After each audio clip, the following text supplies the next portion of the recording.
Bagaimana pandangan Islam terhadap LGBT? Setelah diadakan penelitian, ternyata ribuan tahun yang lalu monyet sudah homo.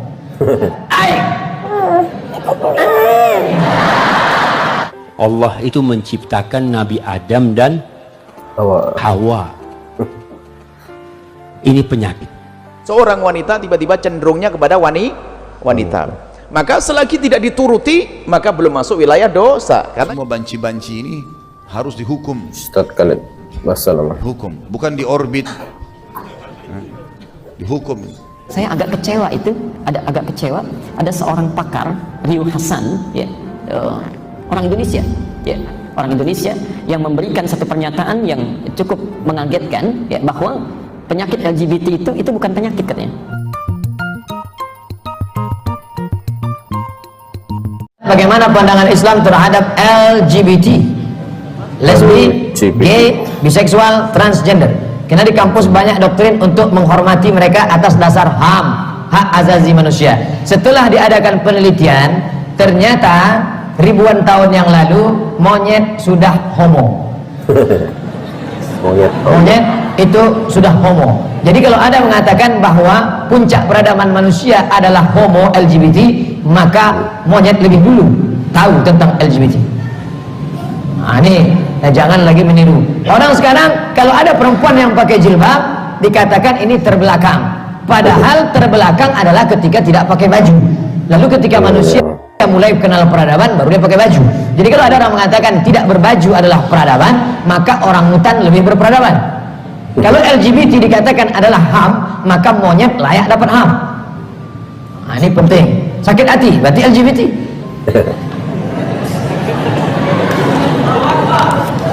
Ada orang berkata LGBT ini adalah given, pemberian Tuhan. Kalau pemberian Tuhan, maka sama antara LGBT di Mesir, di Indonesia dengan di Bangkok, Thailand. Tapi yang terjadi, apa yang terjadi sekarang? LGBT di Thailand lebih banyak daripada di Mesir. Kenapa? Menunjukkan dia bukan given, pemberian Tuhan, tapi dia adalah tumbuh dari masyarakat. Di tengah masyarakat yang keras, mengejek, mencela, maka dia tidak akan tumbuh. Tapi di Thailand, kenapa tumbuh luar biasa? Karena dibiarkan. Bahkan ada Miss Bencong tercantik di dunia. Mungkin adik-adik sudah dapat postingnya. Bagi yang belum, nanti saya kirim. Gambar 10 laki-laki namanya Lady Boy. Sudah dapat? Masa Ustaz lebih canggih dari kalian?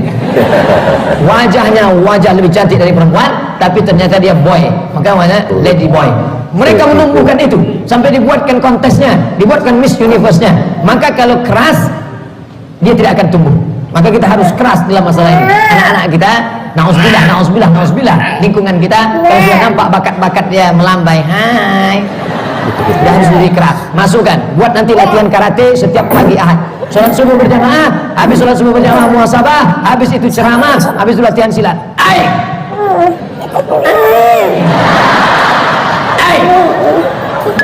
Nama acaranya hadiri di Masjid Muhammad Cheng Ho dalam rangka Be a Man. Jadilah laki-laki yang perkasa. Ustaz, saya adalah seorang yang diuji dengan ketertarikan sesama jenis. Kira-kira apa yang harus saya lakukan? Apakah menikah merupakan solusi? Saya khawatir menyengsarakan istri saya kelak. Apa saya harus berterus terang dengan calon pasangan saya? Syukur. Subhanallah jemaah. Allah itu menciptakan Nabi Adam dan Hawa. Ini penyakit jemaah. Makanya Nabi Lut alaihissalam ketika menghadapi kaumnya, beliau itu sampai bingung. Beliau mengatakan kepada kaumnya, atatuna al-fahisha ma sabaqakum biha min ahadin minal alamin, innakum lata'tuna ar-rijala syahwatan min dunin nisa bal antum qaumun tajhalun. Kalian benar-benar orang bodoh. Gimana kalian mendatangi itu laki-laki dan meninggalkan perempuan? Ketika orang ini diuji tadi, ada penyakit itu di dirinya. Yang pertama, dia harus minta tolong sama Allah Azza wa Jalla. Ingat dengan firman-Nya, iyyaka na'bud wa iyyaka nasta'in. Yang kedua, berlindung dari godaan setan. Sejatinya yang membisik-bisikkan ke antum itu setan. Yang ketiga, meninggalkan tempat yang membuat antum jadi tertarik. Makanya kenapa laki-laki ini nggak boleh melihat aurat laki-laki yang lain? Sama-sama laki, nggak boleh melihat auratnya. Perempuan sama perempuan nggak boleh melihat auratnya. Karena penyakit ini kadang-kala hadir di sana, jemaah. Maka antum berusaha untuk ngobatin diri antum dengan meninggalkan. Kalau antum tertarik sama fulan, kalau duduk sama fulan, ganti majelisnya, ganti sohibnya, ganti tempatnya, hijrah. Mengganti suasana. Kemudian ketika menikah nanti sama istrinya, antum, ya kalau bicara terus terang, antum minta bantuan istri. Katakan kepada dia, ana sakit seperti ini. Ana ingin ngobatin diri ana. Tolong dibantu. Tapi para laki-laki, kalau dia tidak niat untuk mengobatin dirinya dan tidak takut sama Allah Azza wa Jal, maka ketika dia menikah pun dia mungkin akan kembali ke hal tersebut, jemaah. Karena ada yang seperti itu. Maka takutlah dengan azab Allah Subhanahu wa taala. Sejatinya setan itu zayyana lahum syaitan. Kebodohan ini membuat manusia melihat yang buruk baik, yang baik buruk. Misalnya ada seorang wanita tiba-tiba punya kecenderungan dengan sesama wanita. Jelas ini adalah cacat. Seperti orang cacat mata, cacat tangan, cacat itu, cacat mentalnya. Seorang wanita tiba-tiba cenderungnya kepada wanita. Maka selagi tidak dituruti, maka belum masuk wilayah dosa, karena kelainan mentalnya dia. Baru setelah dia menuruti, melampiaskan syahwat dengan sesama perempuan, maka masuk wilayah dosa. Nah, hal yang apakah bisa diobati? Oh bisa. Asalkan orangnya mau berobat. Sampai suatu ketika ada seorang perempuan yang memang dia kalau sudah dengan perempuan justru bebas dia melakukan. Ada laki-laki dengan laki-laki, perempuan dengan perempuan. Katanya nggak bisa meninggalkan, nggak bisa ini bohong. Itu karena nggak punya takut kepada Allah. Kok bisa berkata susah saya meninggalkan perempuan itu, sama-sama perempuan? Nggak bisa, nggak bisa. Yang bikin nggak bisa itu adalah rasa takutnya kepada Allah yang hilang. Jujur, Anda dengan perempuan itu syahwat, iya. Coba Anda pikir, saya laki-laki normal, kalau ada perempuan cantik di depan saya, ada syahwat atau tidak saya? Dia ngomong ada syahwat. Loh, kenapa kok saya tidak zina dengan dia? Apakah saya tidak mau lagi? Mau. Kenapa kok saya tidak melakukannya?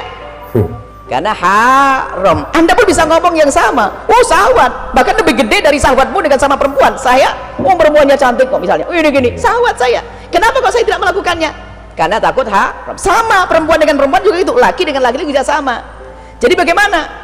Dan kami tahu kok di antara orang yang diuji dengan lesbi dan juga homo, dia punya iman. Dia menangis. Cuman kurang penekanan dalam rasa takut kepada Allah. Dia nangis. Itu dosa gede, itu dosa gede. Makanya fatwa mengatakan nggak dosa itu bahaya banget, menjerumuskan dia. Apalagi malah melegalkan. Itu malah merusak dia. Merusak, kasihan dia, ini perlu ditolong. Ini anak perempuan yang senang sama perempuan, laki sama laki peluk. Karena dia punya syahwat berkala. Seperti halnya laki-laki normal senangnya hanya perempuan, dilatih setiap hari main dengan laki-laki, akhirnya menikmati dengan laki-laki, kan begitu.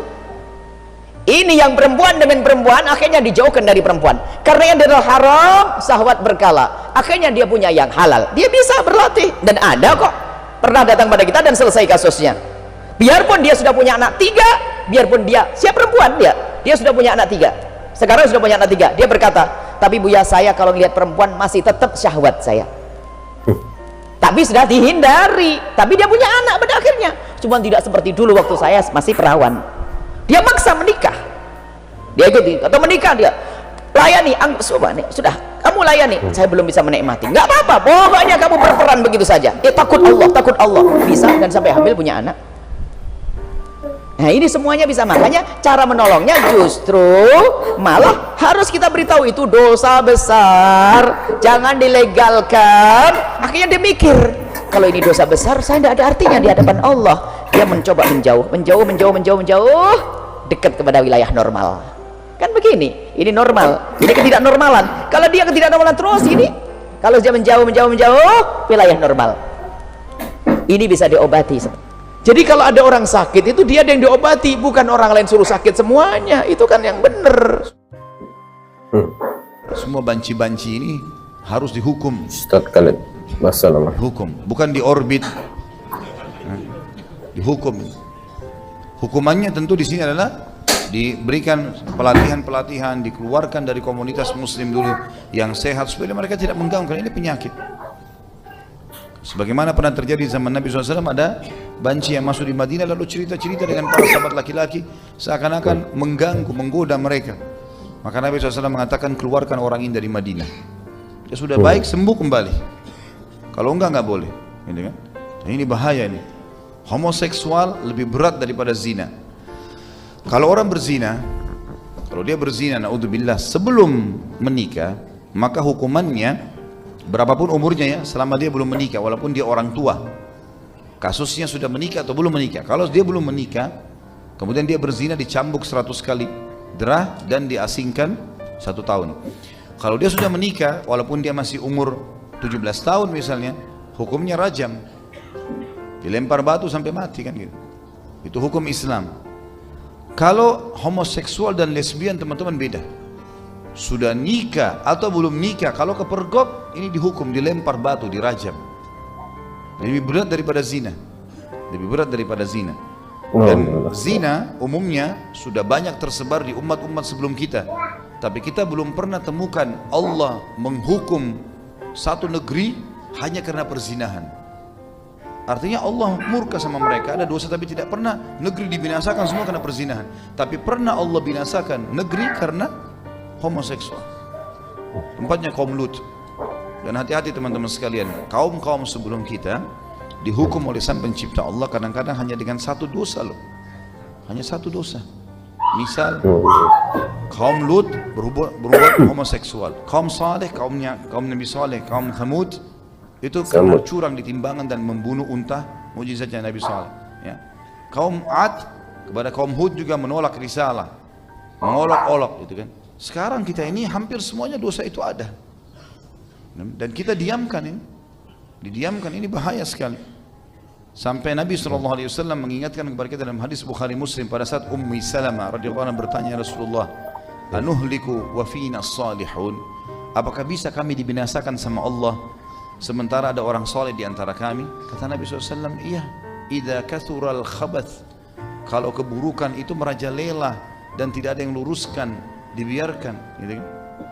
Dan bahaya dosa itu kalau dibiarkan teman-teman, maka dia akan menjadi sebuah kebiasaan. Nanti sudah bukan lagi kemungkaran kalau ditunda-tunda. Dulu mungkin Indonesia masih malu kalau ada perempuan jalan terbuka auratnya. Saya mendengarkan dari beberapa orang tua kami dulu, kalau di Sulawesi Selatan ya, itu masih tahun 60-an mungkin, itu perempuan-perempuan kalau mau keluar di pedalaman, kadang-kadang mereka masih menggunakan sarung. Kalau keluar, sarung itu di bagian bawah dan bagian atas, dan bagian atas ini ditarik sehingga cuma matanya yang kelihatan, kayak pakai cadar. Tapi sekarang luar biasa gitu. Nah, pada saat mereka transisi pindah dari menutup aurat ke terbuka aurat, ini tidak diingatkan, malah dianggap sebuah konsep modern. Akhirnya jadi kebiasaan. Sekarang kalau kita ingatkan orang lagi terbuka aurat, dianggap asing. Kita malah yang dianggap asing, padahal ini kesalahan ini. Hati-hati kalau ada kemungkaran kita nggak luruskan, minimal dengan hati kita. Maka kalau murka Allah datang, kita semuanya bisa kena. Kita semuanya bisa kena. Maka ini berbahaya sekali ya. Harus hati-hati dalam poin-poin. Sekarang yang lagi rame-rame itu ada LGBT ya, Ustaz Ali Hidayat, lesbian, gay, gitu kan? gay, biseksual dan transgender ya. transgender. Saya agak kecewa itu, agak kecewa. Ada seorang pakar, Riu Hasan, ya, orang Indonesia, ya, orang Indonesia yang memberikan satu pernyataan yang cukup mengagetkan, ya, bahwa penyakit LGBT itu bukan penyakit katanya. Itu sesuatu yang normal, ya. Jadi bawaan fitrah otaknya itu sudah begitu. Ya. Bawaan fitrah otaknya sudah demikian, itu normal. Dalam ilmu psikologi katanya itu sesuatu yang sudah ditepis dan disepakati sebagai bagian yang bukan dari penyakit. Jadi bawaan normal, struktur otaknya beda. Ya. Struktur otaknya lain, alhamdulillah. Itu masya Allah. Saya mohon maaf Bu ya, Pak. Justru ternyata teori Quran tadi yang kami sampaikan itu justru sudah dibuktikan oleh para peneliti jauh-jauh hari sebelum peristiwa ini terjadi. Yang LGBT yang marak di Indonesia ini. Ya. Saya beri contoh begini. Kalau saya keliru mohon luruskan ya, yang tahu informasinya. Saya berikan sejarahnya dulu kenapa ini sampai disokong besar-besaran, di barat sampai memberikan dana, sampai rame sekarang dipopulerkan ya. Sampai PBB mengeluarkan dana luar biasa ya untuk kampanye ini. Ini apa sebetulnya yang melatar belakangi? Jadi begini. Tahun sekitar 1948 ada seorang ahli dari Polandia, pakar saraf ya. Namanya Jerzy Knorski ya. Jerzy Knorski sekitar tahun 1948 itu memperkenalkan sebuah teori bahwa otak manusia itu ternyata sifatnya seperti plastik ya, fleksibel. Berdasarkan apa yang dia terima, informasi yang masuk ke dalam otak, seperti itulah otak akan bersikap. Di otaknya tidak kaku ternyata, tidak kaku ya. Dapat informasi ini, dia respon dengan keadaan sarafnya ya. Dengar situasi begini, otak kemudian memberikan respon dari pendengaran itu ya. Nah ini ternyata membantah teori yang telah berlaku sebelumnya bahwa otak manusia itu cenderung kaku. Kalau sudah begitu ya begitu ya. Ternyata kata Jerzy Knorski ini ya, yang kemudian sebelumnya diinspirasi oleh William James, seorang pakar dari Amerika. Ternyata betul, struktur otak kita itu ketika dibawa dalam kehidupan, semakin banyak menerima informasi, saraf-saraf yang di otak itu akan menyesuaikan dengan informasi yang diterima. Contoh, saya beri contoh begini. Bapak misalnya melihat sesuatu yang baik ya. Saat melihat yang baik itu, maka ribuan saraf yang ada pada diri kita, pada otak itu akan merespon. Baik itu yang sifatnya perasaannya, ya, baik itu yang sifatnya larut dalam apa yang dilihatnya. Semakin sering itu dilihat, maka respon kita itu akan disalurkan oleh ribuan saraf ini, baik ke tangan, ke kaki, ke pandangan, ke imajinasi. Maka itu yang akan mempengaruhi seluruh tubuhnya akan berperilaku dalam kebaikan. Sama kan dengan yang tadi ya? Kalau banyak lihat yang baik-baik, maka disambungkan ke dalam kolbu, hasilnya semua perilaku baik, gitu kan? Ya. Sebaliknya, kalau seseorang selalu melihat yang jelek-jelek, gambar yang tidak bagus, mendengar kalimat yang tidak baik, ya, melakukan sesuatu yang tidak baik, maka syarat-syaratnya seketika akan menyesuaikan dengan apa yang dia dengar, dia lihat itu. Kalau terus-terusan itu dilakukan, maka itu akan membentuk perilaku dalam kehidupannya. Nah, ini yang penting Anda tahu, kita tahu semuanya, bahwa ternyata perilaku-perilaku penyimpangan yang LGBT itu asalnya bukan normal, Bu, Pak. Ya. Penting kita tahu semua. Asal mulanya itu ternyata ini dari ketidakmampuan seorang manusia mengontrol fungsi-fungsi informasinya. Di orang yang selalu lihat gambar-gambar yang buruk. Ya. Dari situ sering lihat, bergaul dengan orang yang salah, ya. Mendengar informasi yang keliru, sehingga dari situ muncul imajinasi-imajinasi, terjadilah penyimpangan itu. Itu dibuktikan. Dan penyimpangan pertama adalah penyimpangan yang menularkan virus HIV itu. Ya. Itu ternyata, maaf, ada sesuatu yang sangat salah menyebar sekarang di dunia ini, informasi yang keliru. HIV pertama kali terjadi itu ternyata, mohon maaf, muncul dari 2 orang laki-laki yang melakukan hubungan seksual, gay. Jadi mereka berhubungan lewat rektum, lewat anus, mohon maaf ya, yang tempat keluarnya kotoran itu ya. Nah yang jadi masalah, spermanya berada di pusat kotoran itu, itulah penyakit HIV yang muncul pertama kali di muka bumi ya. Menyebar, menular ya. Dan mohon maaf, melukai benih-benih yang suci yang ketika lahir dalam keadaan penuh dengan penyakit. Tahun 1950 di Amerika itu terjadi demonstrasi besar-besaran menuntut kesamaan hak ya, kemerdekaan berekspresi warga kulit hitam supaya diperlakukan sama dengan kulit putih. Saat sedang marak-maraknya ini, tekanan politik meningkat, ditunggangilah itu oleh orang-orang yang punya kelainan seksual, khususnya di tahun sekitar 1960-an sampai 1970. Karena tekanannya begitu kuat, begitu luar biasa, akhirnya dicarilah kemudian satu alasan yang bisa melegalkan bagaimana komunitas ini bisa diterima. Pada tahun 1973 itulah kemudian dikeluarkan sebuah pernyataan bahwa, mohon maaf, ini asal mulanya, gay, lesbi, transgender termasuk yang lainnya itu ternyata mereka, maaf yang tadi saya sampaikan, memiliki struktur otak yang berbeda, lahir dengan otak seperti ini, karena itu mesti diterima ya dari manusia yang normal sesuai dengan fitrahnya. Itu pertama kali munculnya dari situ. Ya. Dari situlah kemudian muncul komunitas, ya, disebarkan, minta untuk diterima dan sebagainya. Apa alasannya? Karena ternyata ketika mereka menetapkan itu, dilihat ada satu orang yang meninggal dunia dari kalangan gay, otaknya itu beda, Bu, dengan otak manusia normal. Kecil, cenderung mengerucut. Kata orang-orang ini karena struktur otaknya beda, ya karena seperti itulah dia punya kelainan. Ya. Tapi ternyata ketika ditelusuri kembali, otak yang kecil itulah otak orang yang pertama kali melakukan penyimpangan sampai terkena virus HIV. Dari HIV ini yang menyerang struktur otaknya. Ya. Ini bukan karena terlahir otaknya kecil, bukan.